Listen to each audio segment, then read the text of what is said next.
First question, Jim Costa. Gracias, President Castro, para su hospitalidad en La Habana. And thank you, Mr. President. In your meeting with President Castro, what words did you use to urge him to pursue democratic reforms and expand human rights here in Cuba? Will you invite President Castro to the White House? We know he's been to New York. And why did you not meet with Fidel Castro? And President Castro, mi padre es cubano. Él se fue para los Estados Unidos cuando era joven. My father's Cuban. He left for the United States when he was young. Ve una dirección nueva y democrática para su país. Do you see a new and democratic direction for your country? Y, por favor, señor, ¿por qué tiene prisioneros políticos cubanos? Why do you have Cuban political prisoners? ¿Y por qué no los suelta? Y, por favor, una pregunta más. ¿A quién prefiere? Hillary Clinton or Donald Trump? Gracias.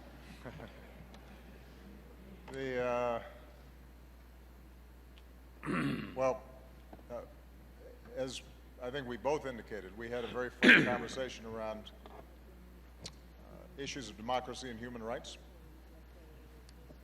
Our starting point is that we have two different systems of government, two different economies, and we have decades of profound differences, both bilaterally and internationally. What I have said to President Castro is that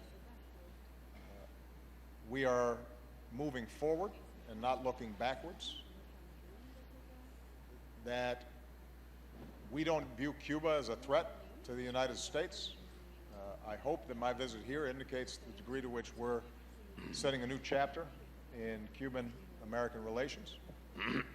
But as is true with countries around the world where we have normalized relations, we will continue to stand up for basic principles that we believe in. America believes in democracy.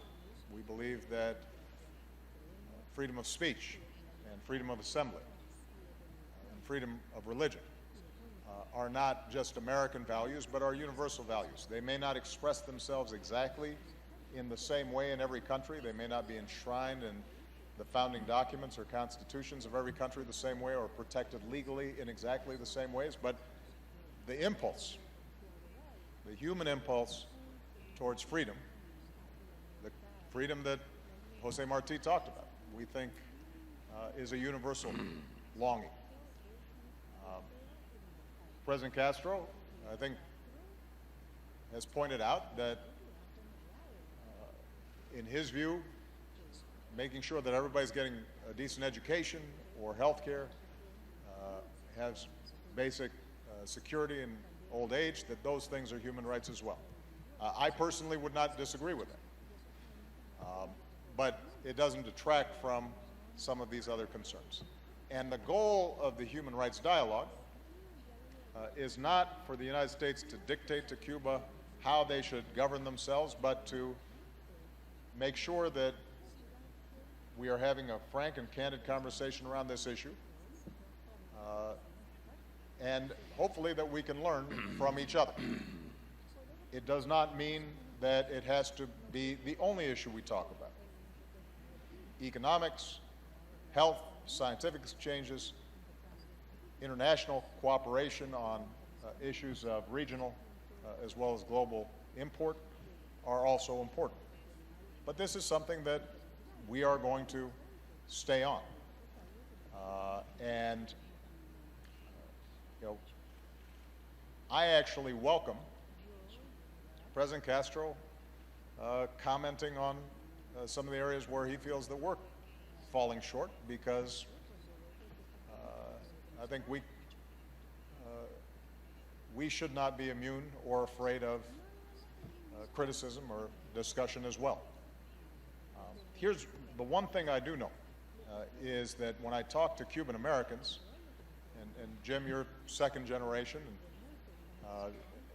and so I think I speak not for you directly, but for many that I talk to around the United States. I think there's enormous hope that there can be reconciliation and the bridge that President Castro discussed can be built between the Cuban American community and Cubans here. There are family ties and cultural ties that are so strong, and I think everyone would benefit from those ties being reestablished. One of the impediments to strengthening those ties is these disagreements around human rights and democracy. And to the extent that we can have a good conversation about that and to actually make progress, that I think will allow us to see the full flowering of a relationship that is possible. In the absence of that, I think it will continue to be a very powerful irritant. And you know, this is not unique to U.S.-Cuban relations. It's one that, as you know, I have conversations with when we go to bilateral meetings with some of our very close allies, as well as countries that we don't have as close of a relationship to. But I think it is something that that matters. And I've met with people who've been subject to arbitrary detention, and that's something that I generally have to speak out on because I hear from them directly and I know what it means for them. Go ahead. Excuse me.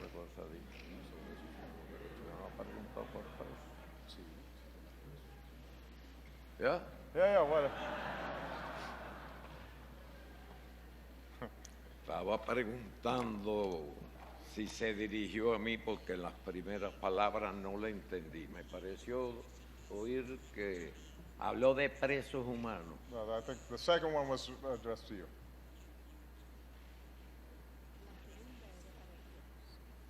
Ah, presos. And Trump and Hillary. ¿A quién? ¿A él o a mí? Para él, para su, señor presidente Castro. ¿Qué dijo de los presos políticos? ¿Qué pregunta concreta hizo de los presos políticos? Sí, sí. Si hay presos políticos. Preguntó si hay presos ¿Por qué políticos. su país tiene prisioneros políticos cubanos? Está bien, ¿Y es la por única qué que no te lo voy a suelta? permitir. Dame la lista ahora mismo de los presos políticos para soltarlos. Menciónala ahora. ¿Qué preso político? Dime el nombre o los nombres. O cuando concluya la reunión me da una lista con los presos. Y si hay esos presos políticos, antes de que llegue la noche van a estar sueltos. Ya. Una Otra pregunta. ¿Y Donald Trump o Hillary Clinton, presidente Castro? Una pregunta al presidente Raúl. Boris. Saludos para el presidente Obama y para el Yo presidente. todavía no puedo votar en los Estados Unidos.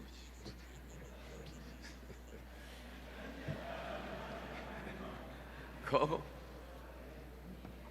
Una pregunta para el presidente Raúl Castro, Boris Fuentes, de la televisión cubana. Presidente Raúl Castro, usted ha dicho en reiteradas ocasiones, y hoy lo ha repetido una vez más aquí, debemos aprender a convivir civilizadamente con nuestras diferencias. ¿Podría usted ampliarnos ese concepto en este momento histórico que está viviendo Cuba? Y también, de paso, una pregunta pequeña para el presidente Barack Obama. Presidente Obama, ¿podría el gobierno de Estados Unidos dar mayores pasos para eliminar el bloqueo de Estados Unidos durante su gobierno y no tendría que vivir una generación más de cubanos bajo este bloqueo económico y financiero contra Cuba?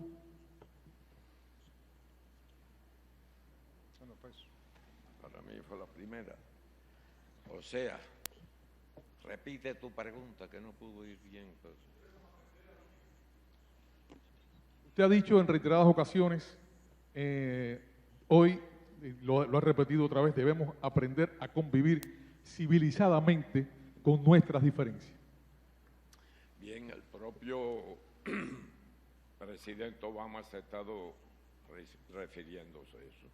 Hemos dado los primeros pasos, bastante para ser los primeros, y debemos continuar dando esos pasos.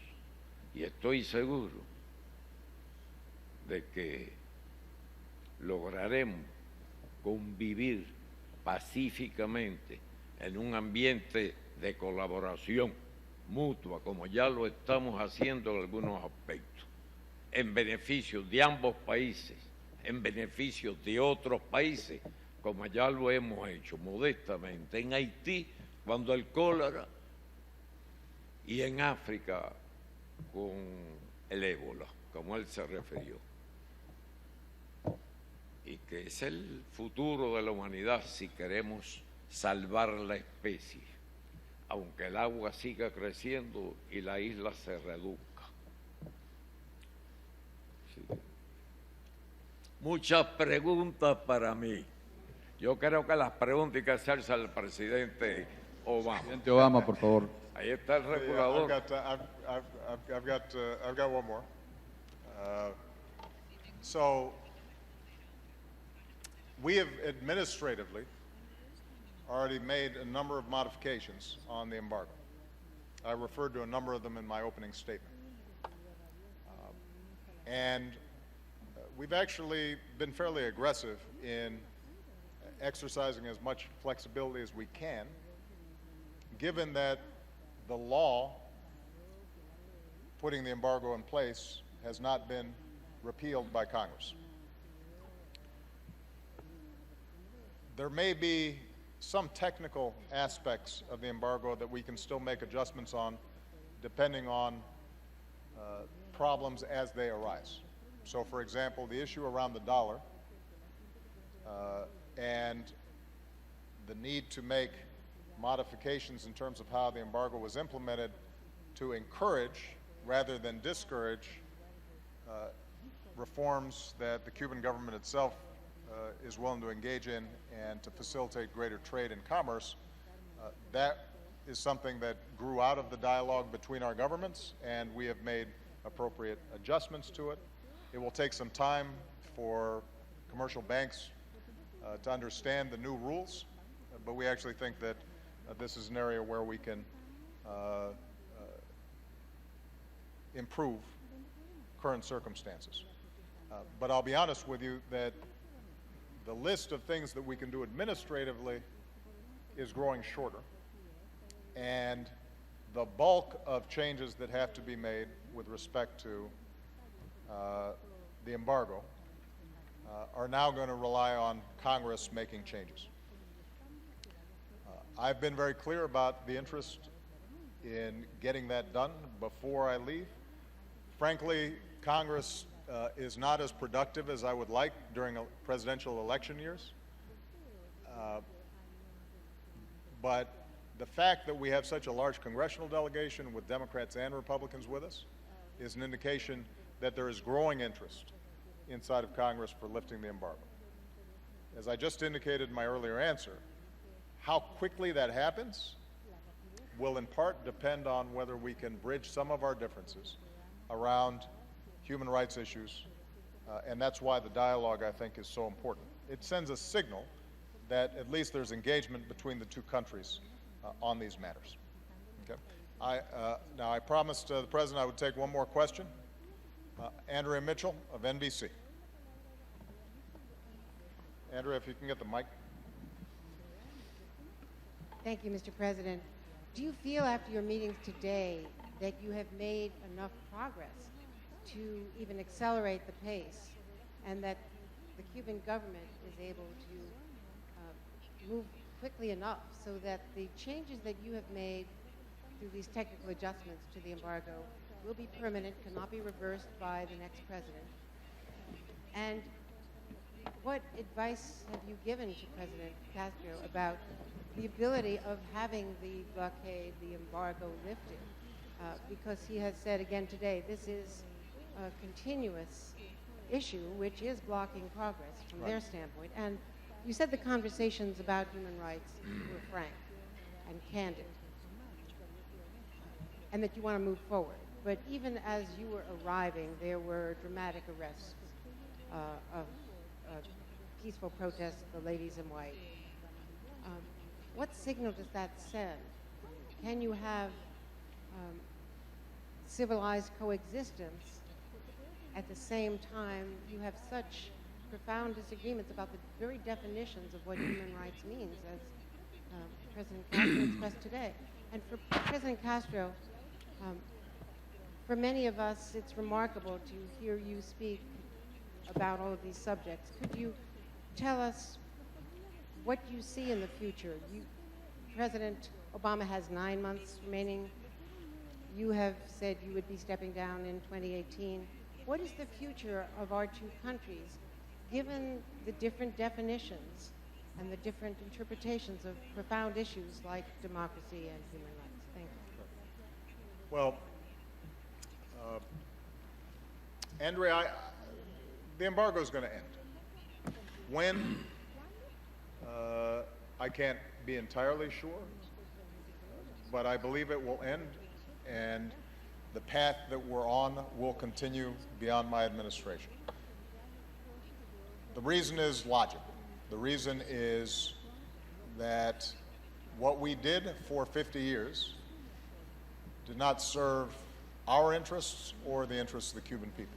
And as I said when we made the announcement about normalization of relations, if you keep on doing something over and over again for 50 years and it doesn't work, it might make sense to try something new. And that's what we've done. And the fact that there has been strong support, not just inside of Congress, not just among the American people, but also among the Cuban people, indicates that this is a process that should and will continue. Having said that, lifting the embargo requires the votes of a majority in Congress and maybe even more than a majority in the Senate. And as I indicated to President Castro, two things I think will help accelerate the pace of bringing the embargo to an end. The first is, to the degree that we can take advantage of the existing changes that we've already made, and we see progress, that will help to validate this change in policy. So, for example, we have said that it is no longer a restriction on U.S. companies to invest in helping to build internet and broadband infrastructure inside of Cuba. It is not against U.S. law, as it's been interpreted by the administration. If we start seeing those kinds of commercial deals taking place, and Cubans are benefiting from greater access to the internet, and when I go to the entrepreneurship meeting later this afternoon, I understand that we're going to meet some young Cubans who are already getting trained and are facile and using the internet and interested in startups. That builds a constituency for ending the embargo. If we build on the work that we're doing in agriculture, and you start seeing more U.S. farmers interacting with Cuban farmers, and there's more exports and imports, that builds a constituency, and the possibility of ending the embargo increases. So hopefully taking advantage of what we've already done will help. And the second area, which we've already discussed extensively, is the issue of human rights. People are still concerned about that inside of Cuba. Now, keep in mind, I've got fierce disagreements with the Chinese around human rights. I'll be going to Vietnam later this year. I have deep disagreements with them as well. When we first visited Burma, people questioned whether we should be traveling there because of longstanding human rights violations in our view.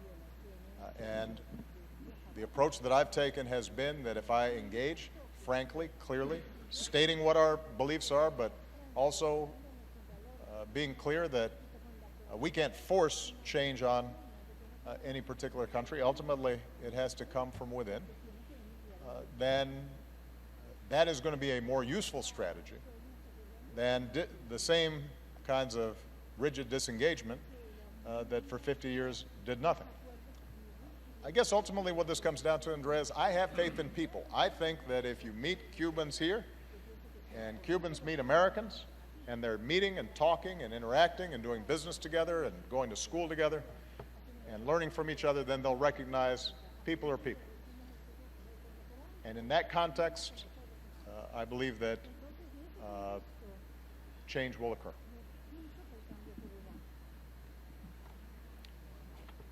President Castro. Okay, now I'm done, but Senor Presidente, I think Andrea had a question for you just about your vision. It's up to you. He did say he was only going to take one question, I was going to take two, but I leave it up to you if you want to address that question. Por favor. Andrea's,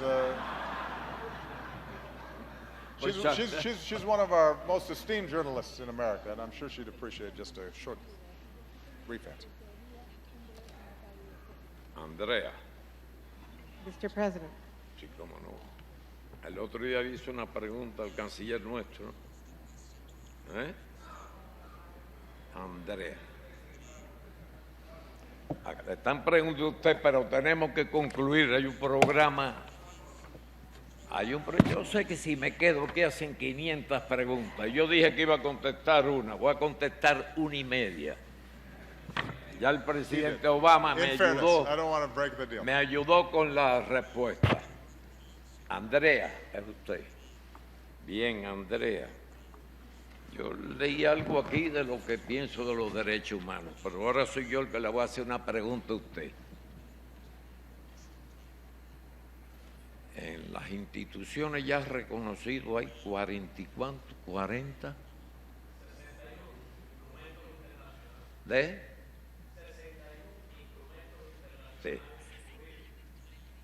Instrumento internacional, etcétera.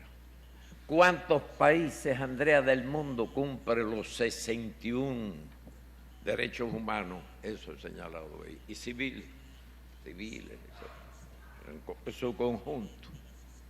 ¿Qué país los cumple todos? ¿Lo sabe usted? Yo sí. Ninguno.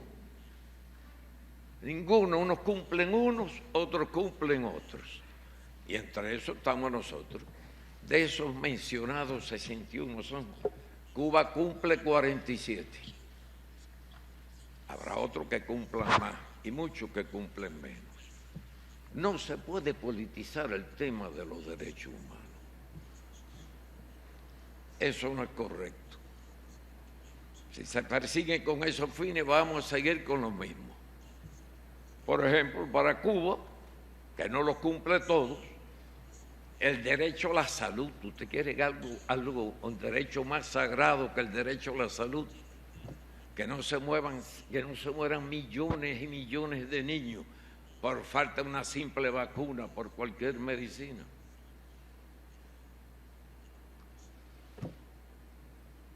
Por ejemplo, ¿usted está de acuerdo con el derecho a la enseñanza gratuita para todos los nacidos en cualquier país? Creo que hay muchos países que no consideran eso un derecho humano. En Cuba, empezando que todos los niños nacen en hospital y ese mismo primer día son inscritos.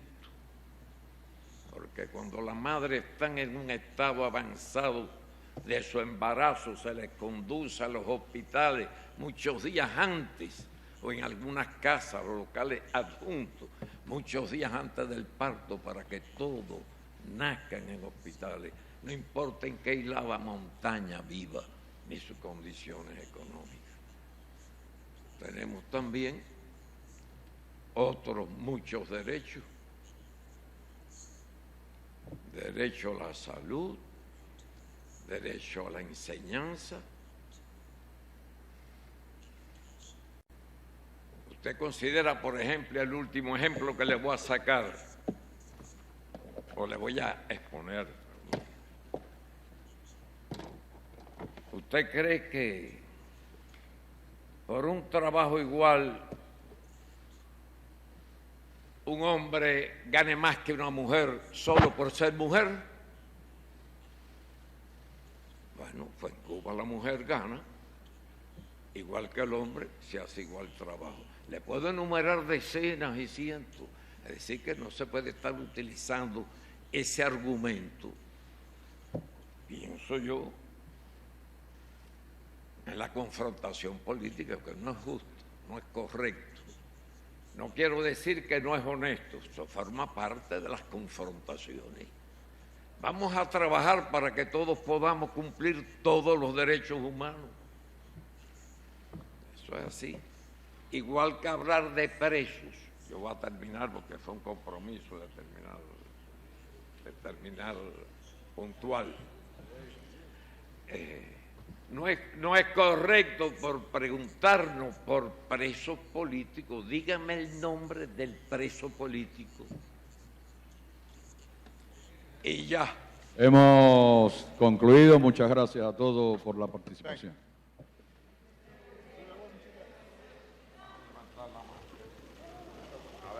Come on, get down.